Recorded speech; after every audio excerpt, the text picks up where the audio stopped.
Olá, colegas do Poder Judiciário e demais órgãos públicos do Estado do Espírito Santo. Hoje a gente vai aqui ter mais um podcast. Temos uma convidada aqui muito especial. Ela nos ajuda lá na Ajudes, no programa de saúde da Ajudes. A Ajudes hoje conta com psicóloga e nutricionista, né? Então hoje a gente vai estar falando aqui sobre esse Setembro Amarelo, coisas que tocam a alma, coisas do nosso psiquê. E eu tenho o privilégio de hoje estar aqui com a doutora. Ela é psicóloga, é neuropsicóloga, atende clinicamente. Doutora Adriana Salesi. Adriana, prazer tê-la aqui conosco. Espero que você fique à vontade.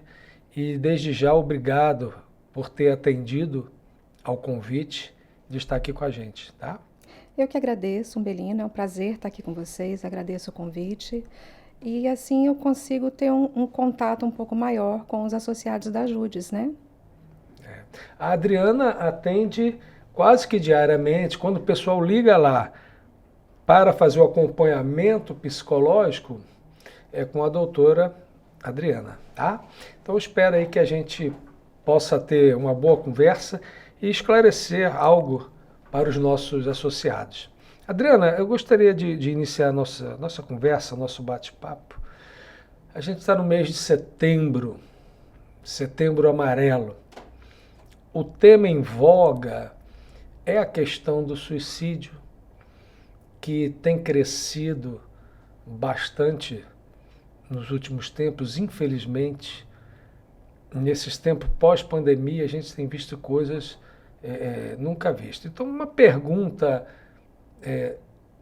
primeiro genérica, qual a importância na prevenção do suicídio? Como que você vê essa campanha?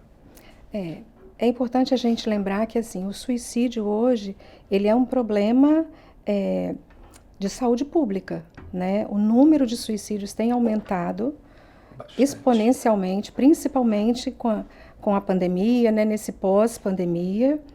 E o número de crianças, adolescentes e jovens adultos tem aumentado muito. Então, acaba sendo um problema de ordem pública que envolve fatores não só psicológicos, mas também econômicos.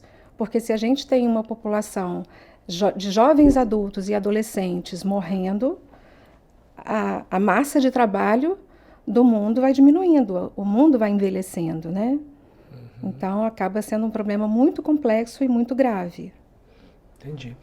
E assim, ninguém anda com na testa, sou um suicida, estou com problemas. Tem como a gente identificar aquele colega de trabalho, aquele amigo próximo, alguém do nosso círculo de relações? Tem como a gente identificar essa pessoa dá sinais para que a gente possa, numa ação preventiva, tentar ajudar? Como que eu, Umbelino, no meu ambiente de trabalho, no meu ambiente social, eu posso identificar pessoas que têm essa tendência? E já engato aqui uma segunda pergunta. Uma vez identificado, o que eu posso fazer para ajudar essas pessoas? Como que eu posso trabalhar na prevenção?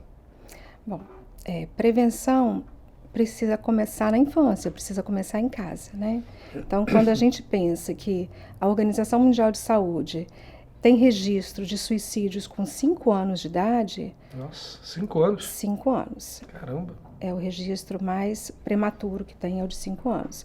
A gente entende que em casa a gente precisa já de começar a preparar essa criança e esse futuro adulto para enfrentar as situações da vida. O suicídio ele é um ato de desespero, Umbelino. Então, a pessoa não tem recursos internos, emocionais e às vezes nem os externos para lidar com algumas dificuldades da vida. Então, o que acontece? O que eu posso começar a observar num potencial suicida, né? Uma pessoa que tem a ideação suicida. Mudanças de comportamento.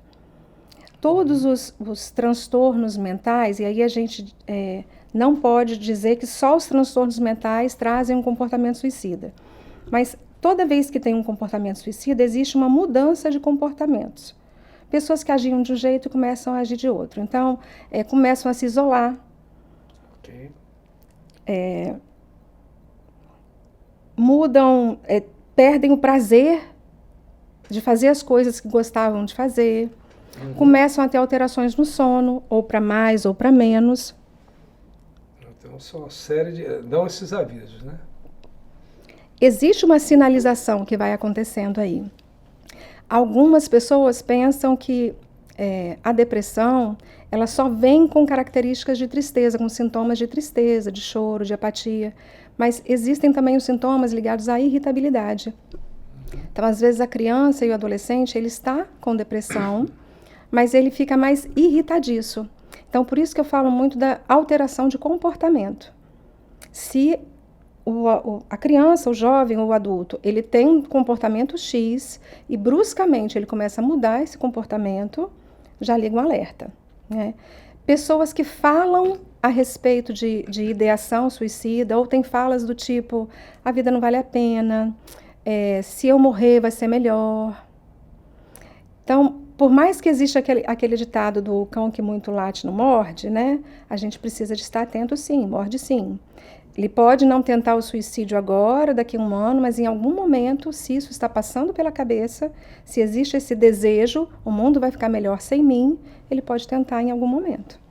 Entendi. E uma vez eu notando esses sinais que você falou, num amigo, uma mãe, um pai, num filho, num irmão, ele mudou o padrão, ele está ficando irritadiço, sono, notei esse comportamento. O que eu posso fazer para ajudá-lo? Eu sei que o ideal, né, é um profissional, né, um profissional da área da saúde mental.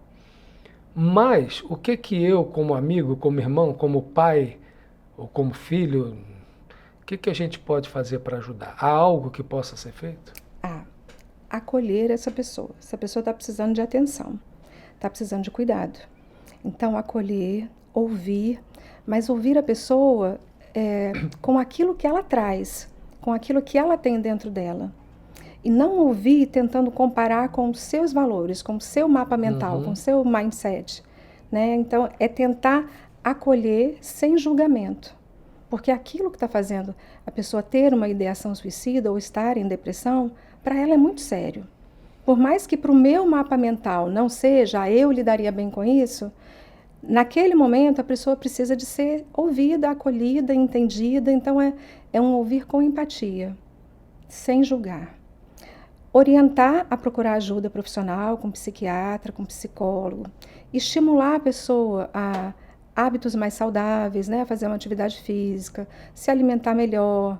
Às vezes, convidar para fazer junto, vamos caminhar junto, né? Então, assim, tem uma pessoa que eu conheço, que eu vejo que está desestimulada, que só está ficando trancada no quarto, que tem chorado muito, chama para fazer uma atividade saudável.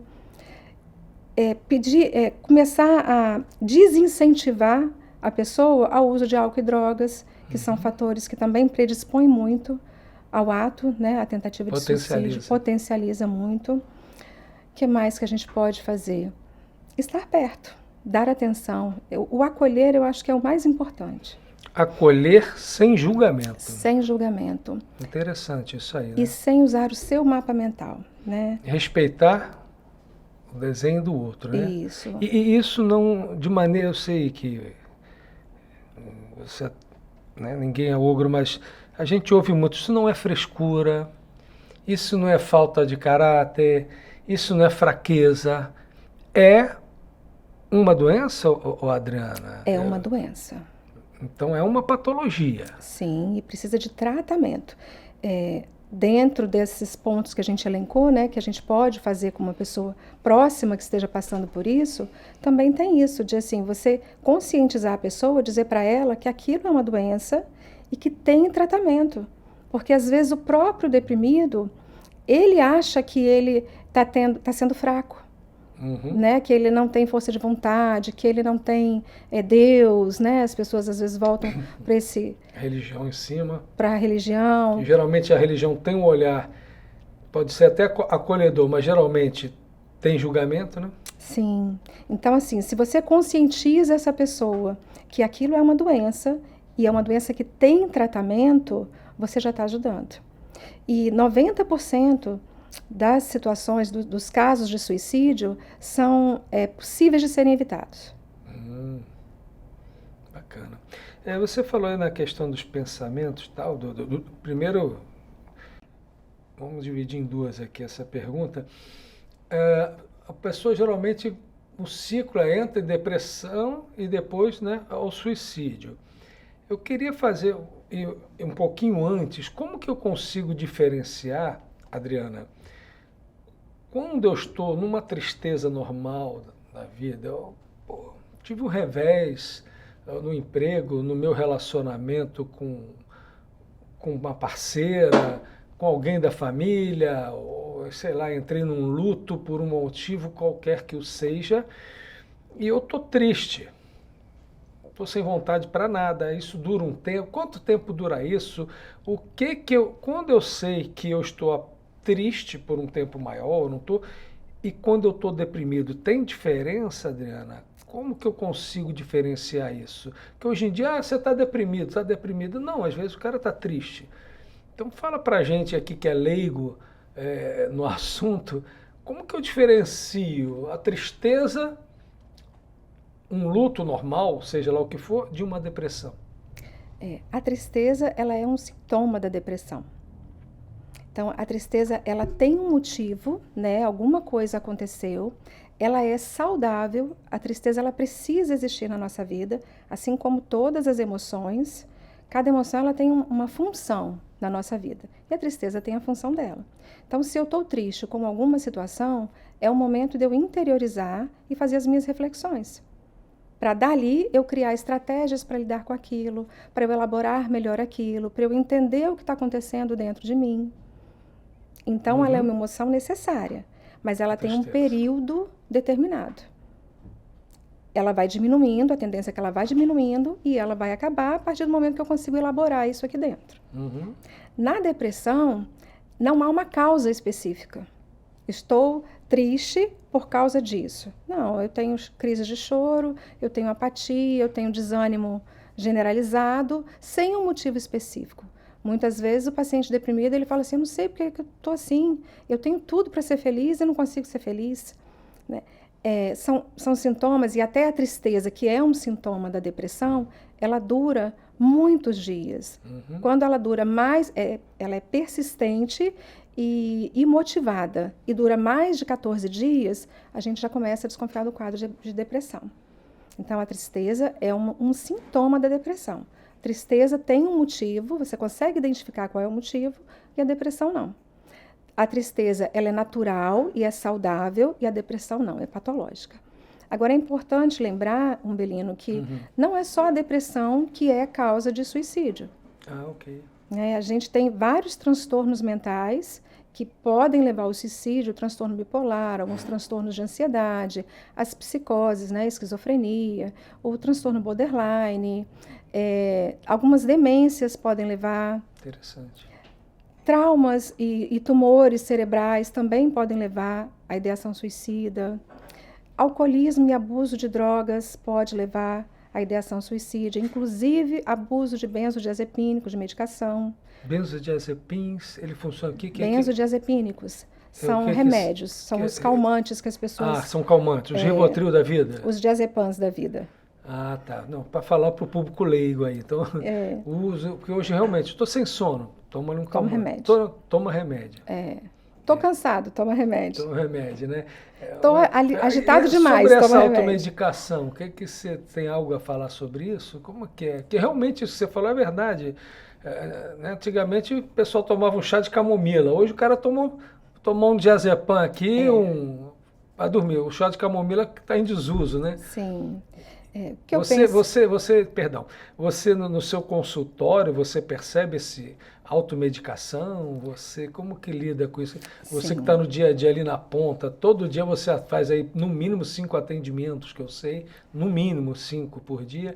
Como é que é esse negócio da automedicação? Como que isso estoura lá na ponta, junto a profissional, na hora que você está recebendo lá o seu paciente, o seu analisado. Como que é isso aí? Isso é muito comum e é muito perigoso, né? As pessoas que eu atendo que estejam assistindo esse vídeo vão lembrar que eu puxo a orelha. Porque vai no médico, o médico passa um remédio, aí não toma aquele remédio direito, e aí o remédio não faz o efeito que deveria fazer e diz que o remédio não faz efeito. Aí volta no médico ou vai a outro médico e pega outro remédio, e aí para os tratamentos medicamentosos, e aí hoje estou me sentindo mal. Vai lá na caixinha de remédio, pega um daqueles remédios e toma. Então isso é muito comum e é muito perigoso. O que eu penso sobre isso? O nosso sistema neurobiológico, ele está o tempo todo buscando uma autorregulação. Né? A gente nasce com um programa instalado de saúde, de equilíbrio, de homeostase. Então, se tem alguma coisa que está desregulando esse sistema, ele mesmo vai buscar essa autorregulação. A gente é capaz de se autorregular, até uma certa medida. Entendi. Então, se o sistema não consegue essa autorregulação, aí entra a ação da medicação. Então, muitas vezes, com a história da automedicação, a gente não dá tempo ao corpo, ao sistema, para se autorregular. Entendi. Então, deixa eu pegar esse gancho aí.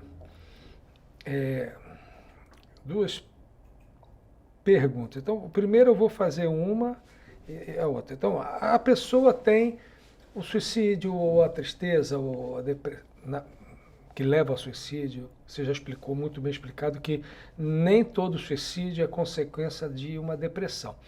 Mas, recorrentemente, o deprimido ele tem pensamentos recorrentes, né? Seja não só para o suicídio, algum trauma, como você falou, ou a gente mesmo, às vezes a gente tem pensamentos que são recorrentes na gente, que não são legais. Adriana, como que a gente pode lidar com esses pensamentos? Você falou de mindset, que é uma palavra que está muito em voga, mas como na prática, no dia a dia, porque às vezes assim, eu não quero pensar nisso, acaba levando a pensar mais naquilo.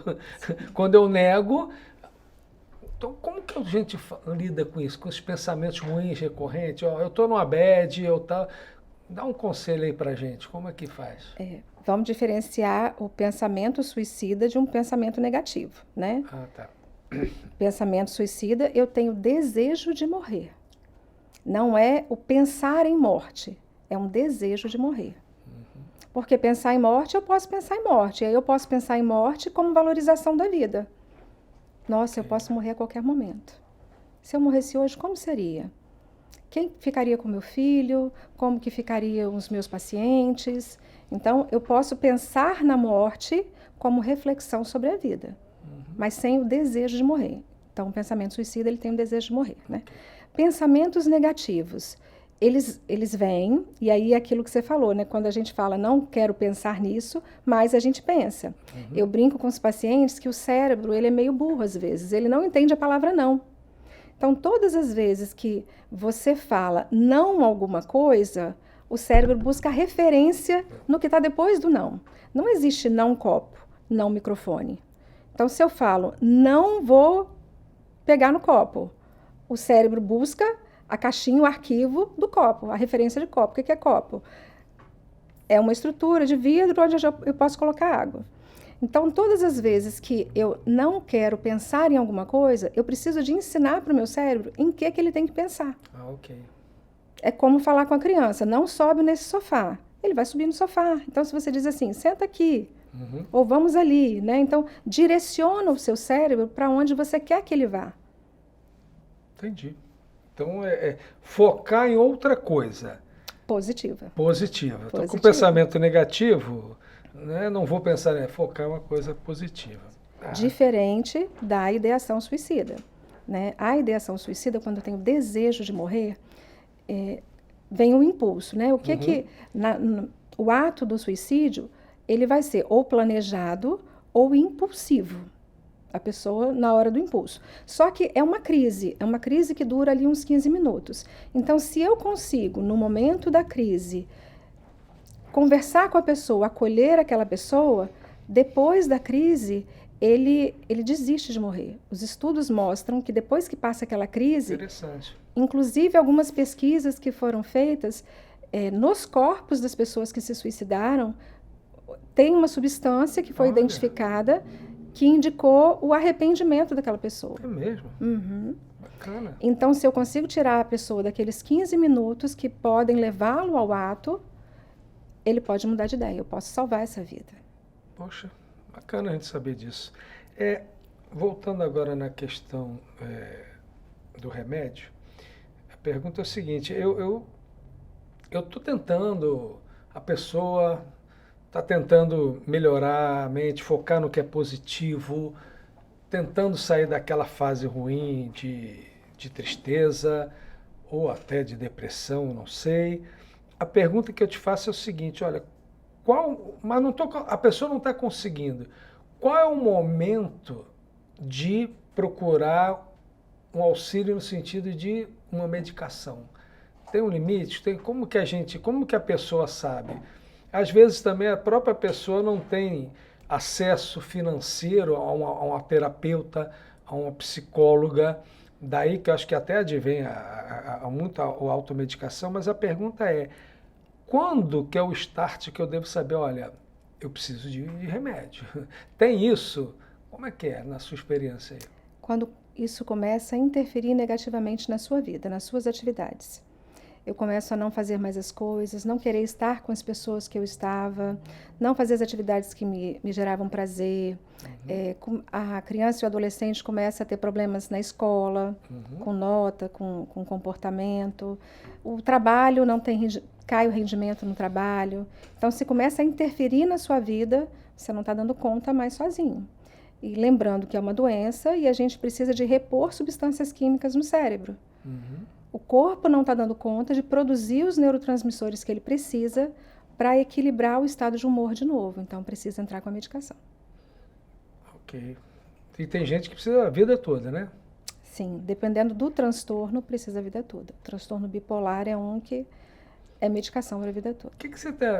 Como que você tem visto nesses últimos anos no seu consultório?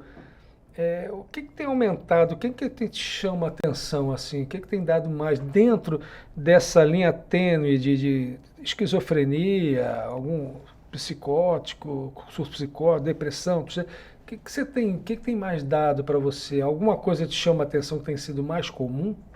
A ansiedade. Opa! E aí a gente pode pensar na questão do mundo contemporâneo, né? A autocobrança que as pessoas fazem hoje, o ideal de perfeição, de felicidade, que é incutido nas crianças desde pequenos. De tenho que ser perfeito, eu tenho que acertar, eu tenho que ter muitos likes nas redes sociais. Eu ia até te perguntar isso, né? Hoje, se a gente vai almoçar, se a gente vai fazer qualquer coisa, a validação se dá, olha, estou aqui almoçando isso aqui, vai quase que simultâneo nas redes sociais. Até algum tempo atrás não tinha, a gente já não é tão menino, a gente já passou dos 20, mas há um tempo atrás não tinha isso. Hoje, e não vamos falar que é só para a turma mais nova, a gente tem galera aí já de idade que está na mesma vibe de validação do momento pelo número de likes, né? Como que é essa loucura, essa coisa Na rede social todo mundo é feliz, né? Não tem ninguém triste no Instagram. Como que é isso? Como que se influencia hoje na mente das pessoas? Você vê esse fenômeno? Como é que é? Vejo. E tem um dado importante também, que eu andei lendo, que investigando a rede social de pessoas que conseguiram o suicídio, né, que se suicidaram, a maioria delas tem a rede social de felicidade, de alegria, né, de um monte de coisas boas. Então, é uma geração que vive muito superficialmente as coisas. A gente não pode generalizar, né, Umbelino, mas na grande maioria, os nossos jovens, adolescentes e até a nossa geração que entrou nessa vibe aí de querer agradar e querer ser perfeito e mostrar felicidade, que parece que as coisas ficam mais rasas. Entendi. São tempos difíceis, né? Tempo de suicídios e tal. Adriana, não sei se tem a ver com com a sua área, eu acredito que tenha, porque mexe com a psique, saindo um pouco da área da psicologia, eu não quero falar de política, não é o objetivo aqui, mas o fato é que nesses tempos, eu não sei se é devido à política, um éon que anda sobre o país, eu tenho notado uma falta de empatia, tem crescido, pessoas passando problemas, as pessoas não estão nem aí para outra.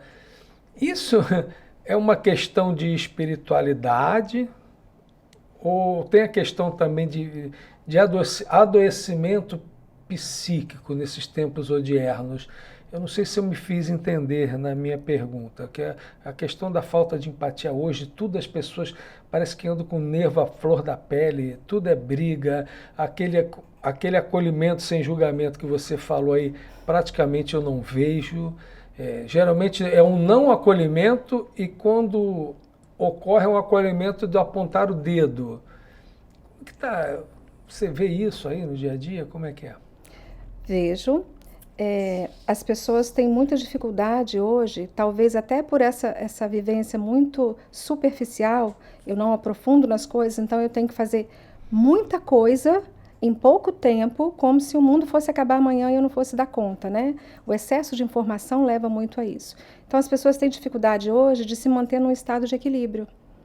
Então ficam muito lá em cima, com muita agitação interna, de emoções, de pensamentos, de agitação motora mesmo, ou muito lá embaixo e vão para o estado de depressão. E aí a gente volta lá na história da prevenção, que eu disse que começa na família. Então, se a família, alguns programas que a escola pode implantar, começar a ensinar as nossas crianças e os nossos adolescentes a desenvolver alguns valores, né? E aí a religião também entra nesse desenvolvimento de valores, de respeito, de empatia, de resiliência, de solidariedade. Tudo isso tem se perdido ao longo do tempo. A gente está numa velocidade tão grande de viver as coisas que as pessoas acham assim, o dia parece que está passando mais rápido, o ano está acabando mais rápido, mas é porque a gente está fazendo muito mais coisas. A gente está querendo engolir todas as informações que chegam e ninguém vai dar conta de absorver tudo que chega de informação.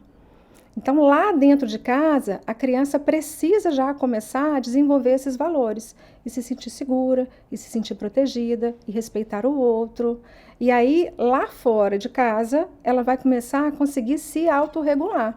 Então, não é uma buzina no trânsito, uma fechada no trânsito, que vai fazer eu me desequilibrar a ponto de sair do carro e pegar uma arma e dar um tiro em alguém. O que tem acontecido, né? Que tem acontecido. Então, se o meu sistema sabe fazer essa autorregulação do estado de humor, eu não vou chegar num comportamento desse. Entendi. Adriana, já caminhando aqui para o fim dessa nossa conversa, eu vou te perguntar que conselho você daria para o nosso associado que está nos ouvindo e nos vendo agora, um conselho de manter uma saúde mental. Antes disso, que você pensasse na resposta, eu quero dizer para você, associado, que a doutora Adriana, ela está lá, ela tem atendido aos associados da Ajudes, atendimento psicoterápico, basta você ligar para a Ajudes 3232 2122 e marcar uma consulta com a doutora Adriana. Essa consulta pode ser presencial ou através da internet, virtual, ok? Aliás, não, presencial não está acontecendo, é uma consulta virtual. Então, o que é bom porque às vezes um colega nosso que é do norte do estado tem a mesma possibilidade de ser atendido pela doutora Adriana, assim como um colega da capital. Então, o teleatendimento, que é regulamentado, inclusive pelo Conselho Regional de Psicologia, ele mantém a consulta com a mesma qualidade. Então, para você, colega associado, querendo marcar com a doutora Adriana, entre em contato com a Ajudes e pode fazer para você ou para o seu dependente, um filho que está passando por uma situação difícil, ok? Então, doutora, terminando aqui, o que a doutora falaria para quem está numa fase difícil, mas quer ter uma saúde mental? Quais são as dicas para eu ser uma pessoa equilibrada? Como eu não sair do prumo? Quais as dicas que a doutora daria para nós aqui? É clichê, mas a gente não pode deixar de repetir, né? Buscar hábitos de vida saudáveis. Atividade física, alimentação, atividades prazerosas. Buscar viver um dia de cada vez. Não adianta eu hoje ficar pensando num problema que eu hoje não vou conseguir resolver. Então, o problema lá da frente, né, a ansiedade. Então, viver um dia de cada vez, um passo de cada vez, buscar esse autoequilíbrio. Então, suas atividades de prazer, sua atividade física, aquilo que te regula. Cada pessoa tem uma forma de se autorregular. Então, encontrando essa forma, você vai conseguir uma saúde mental. Parece fácil, mas não é tanto não, né? Não é fácil. E ir buscar ajuda sempre que necessário, né? Se eu percebo que eu não estou dando conta de fazer essa autorregulação, eu vou pedir ajuda e até aprender a fazer essa autorregulação. Tem vários exercícios que ajudam nisso. Tá bom, Então, você que acompanhou esse bate-papo, acho que algumas coisas importantes, dentre as várias, mas a questão de... Você viu alguém que está com ideia suicida? Como a doutora falou, acolha sem julgamento. Só estou replicando o que a doutora nos falou hoje aqui. Você está sentindo que tristeza está durando um pouco mais? Não tenha vergonha, procura um profissional. Não se automedique. Ouça o profissional, né? Adriana, muito obrigado. Foi um prazer ter você aqui com a gente aqui, propiciando aqui, dividindo o seu conhecimento com o pessoal. E obrigado aí por essa parceria sua também na Ajudes, de estar atendendo os nossos associados lá. Você quer dar alguma despedida pessoal aí? Eu quero agradecer, né, a oportunidade de estar aqui falando alguma coisa, passando uma mensagem para os associados, agradecer o convite de vocês e dizer que eu estou à disposição nesse serviço da Ajudes para atender você que precisa, que quer um espaço para cuidar de você, é um momento de autocuidado. Tá bom. Agradeço, Adriana. Agradeço você que acompanhou aqui esse podcast. Fique ligado nas nossas redes sociais. Acompanhe o nosso Instagram, que vai ter sempre um assunto interessante. E todas as atividades da Ajude acompanhe nas nossas mídias sociais. Instagram, nosso site, Facebook e de vez em quando a gente entra em contato também via WhatsApp. Obrigado a todos. Até o próximo Pod Judes.